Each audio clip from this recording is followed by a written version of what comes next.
All right, so in the last lesson, we derived the quadratic formula by completing the square. In this lesson, we're going to actually use the quadratic formula to solve quadratic equations. So let's have a look at this example. X squared minus 2x minus 15 equals 0. So we're going to do this by two different methods. First of all, we're going to factor this and solve it. Okay, so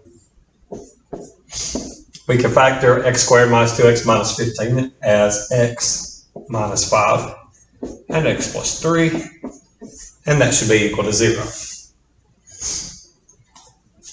All right. If you multiply two numbers together and the answer is 0, then either one of these could be 0. So either x minus 5 is equal to 0 or x plus 3 is equal to 0.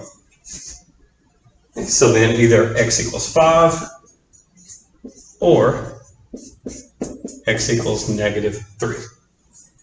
So those are the two solutions to that quadratic equation. All right, the second method, we're going to actually use the quadratic formula.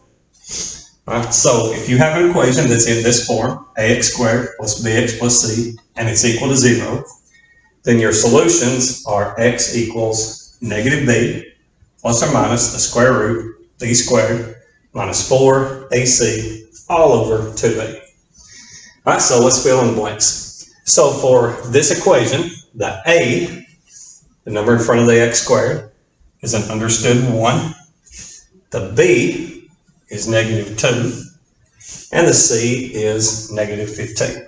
So then all we have to do is plug the 1, the negative 2, and the negative 15 into this equation. All right, so the first term here is negative b, or the opposite of b. Well, b is negative 2. So the opposite of negative 2 would be 2. So we have 2 plus or minus the square root. In fact, x equals this, so x equals that. Then we have b squared. Well, negative 2 squared, negative 2 times negative 2 would be 4 minus 4 times a, and a is 1, times c, and c is negative 15, all over 2 times a, and the a is 1. So double check that. I have the opposite of b, so that's 2 plus or minus the square root of b squared, negative 2 squared is 4, minus 4 times a times c, all over 2 times a. All right, so we plugged in the numbers. Now all we need to do is simplify. So we have 2 plus or minus square root. All right, so we should do our multiplication here first. 4 times 1 times negative 15. So I'm going to cover up the 4 minus. All right, so we do 4 times 1 times negative 15. Well, 4 times 1 is 4. 4 times negative 15 is negative 60. All right, so I have 4 minus negative 60. So that would be 4 plus 60, and get 64. And that's all over 2 times 1, or 2. Hey, be very careful with these minus signs and negative signs. So you can think of it two different ways. So this is 4 minus the product of all those numbers. So 4 times 1 times negative 15 is negative 60. So I have 4 minus negative 60, which is 4 plus 60. You could also think of it like this. Instead of minus, this is plus a negative 4. So you can think of it that way.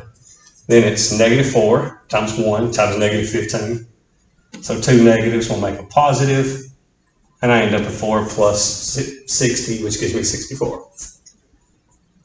So go back here. So either way you want to think of it, but be very careful with the minus and the negative signs. People make lots of mistakes there. All right, simplify some more.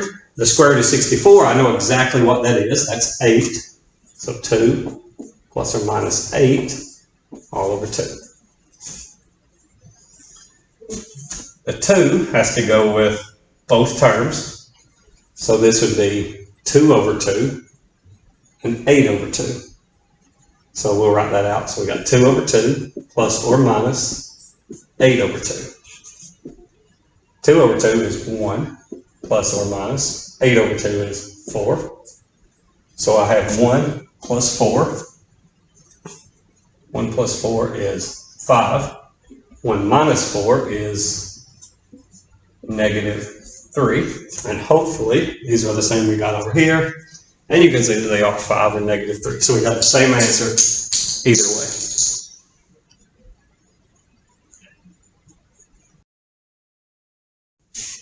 All right, so let's try another example. Let's solve this quadratic equation. All right, so using the quadratic formula, x equals the opposite of b. So in this case, the b is 1. So the opposite of 1 would be -1 plus or minus square root of b squared. 1 squared is 1 minus 4 times a. A is 5. C, my c is -3, all over 2 times a is 5. So that gives me -1 plus or minus the square root. Okay, so let's cover up the 1 minus. So I have 4 times 5 times -3. So 4 times 5 is 20. 20 times -3 is -60. So 1 minus -60 is 1 plus 60. So I get 61 all over 10. All right, the square root of 61 is not a perfect square, and I can't think of any perfect squares that go into 61, so that's as simple as we can get it. Nothing reduces, so this would be our final answer.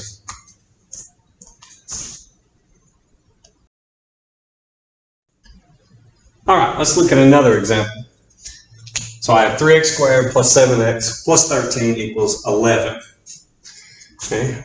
We can't solve this as it is, or we can't use the quadratic equation as it is, because your quadratic equation has to be set equal to 0 in order for this formula to work.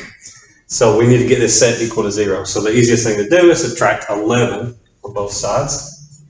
That'll give us 3x squared plus 7x plus 2 equals 0.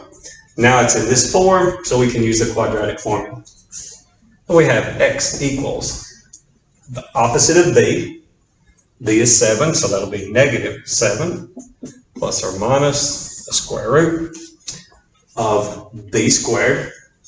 7 squared is 49 minus 4 times a. My a is 3. My c is 2.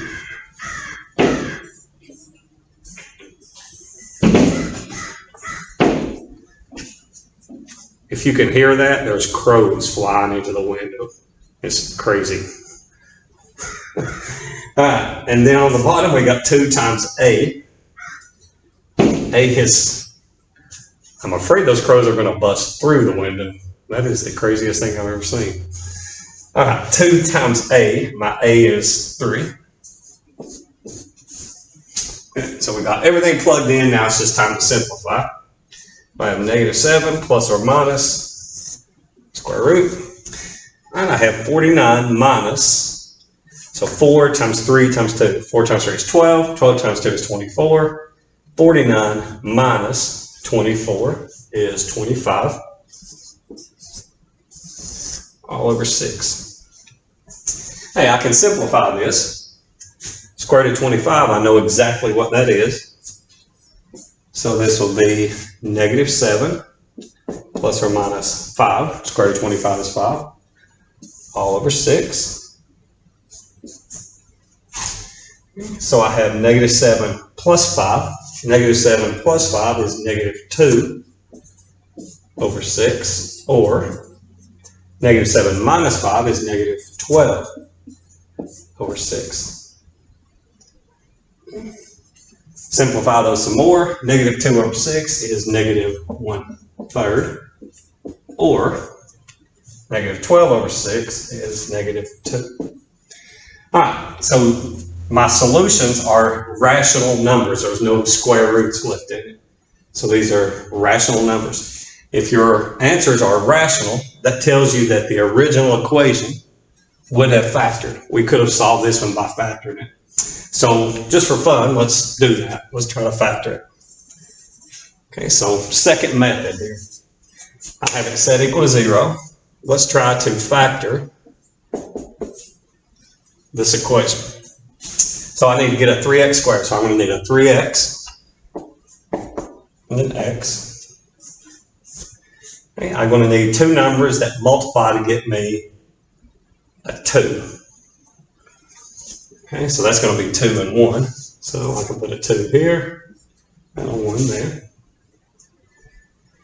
And I want it to be a positive 2, so I'm going to need a plus and a plus. Let's check and make sure that works. So 3x squared plus 6x plus 1x, it's 7x plus 2. So we have it factored correctly.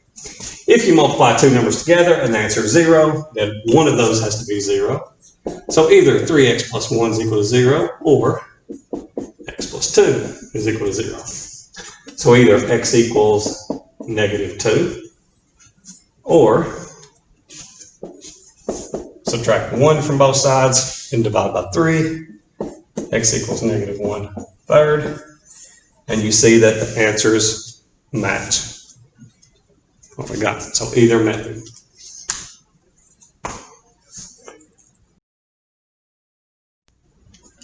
All right, one final example. So I have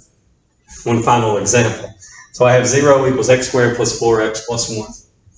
All right, we have it in the right form. We have ax squared plus bx plus c equals 0, so I can use the quadratic formula. So x equals the opposite of b, and in this case my b is 4. So that'd be negative 4 plus or minus the square root of b squared. B is 4, so 4 squared is 16, minus 4 times a. My a is 1, and my c is 1. That's 4ac. All over 2 times a. My a is 1. All right. Now we can just simplify all that. So I have negative 4 plus or minus the square root.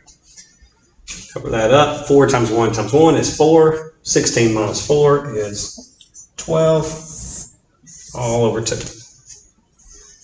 12 is not a perfect square, but I can simplify it. There is a perfect square that will go into 12. So let's come up here and do a little scratch work. The square root of 12, that can be rewritten as the square root of 4 times the square root of 3. The square root of 4 is 2. And the square root of 3 we can't do anything with, so we have 2 square roots of 3. Okay, so negative 4 plus or minus 2 times the square root of 3 all over 2. All right, this 2 can reduce with both terms. So I've got negative 4 over 2. That'll become negative 2. Negative 4 divided by 2 is negative 2. Plus or minus, the 2's here cancel out, so I would just be left with the square root of 3. And there's our final pretty answer.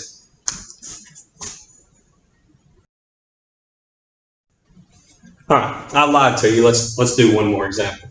Okay, so here I have 9x minus x squared equals 20. Okay, so I have an x term and an x squared term. So there's no way I can just take the square root of both sides, or at least not easily.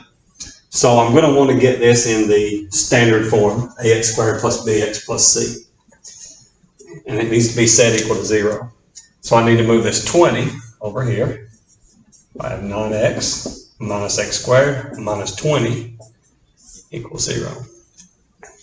And now be really careful. The 9 is not your a. and -1 is not the b. Okay, I have these turned around backwards, right? The a is always the number in front of the x squared, the b is always the number in front of the x, and the c is always the plain number. So I need to rewrite these. I need the minus x squared first, then plus 9x, then minus 20 equals 0. Okay, so make sure you're really careful about which one is your A, B, and your C. All right, now let's use the quadratic formula. So x equals negative b, that would be -9, plus or minus the square root of b squared, that would be 81, minus 4, times a is -1, times c is -20, all over 2 times a, which is -1. So then I have -9 plus or minus the square root. I've got a mess here. All right, I have, cover that up. So I got 4 times -1 times -20. -1 times -20 is 20. 20 times 4 is 80. So I have 81 minus 80. That leaves me with 1 all over -2. Okay, I can do this. The square root of 1 is 1. So I have -9 plus or minus 1 all over -2. So I have -9 plus 1. That's -8.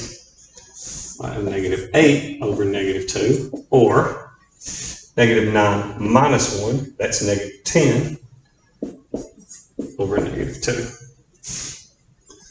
All right, simplify that some more. -8 over -2 is a positive 4, or -10 divided by -2 is a positive 5. Again, I've got rational answers, so that means that I could have solved this by factoring it. So I could have factored this right here and gotten those answers.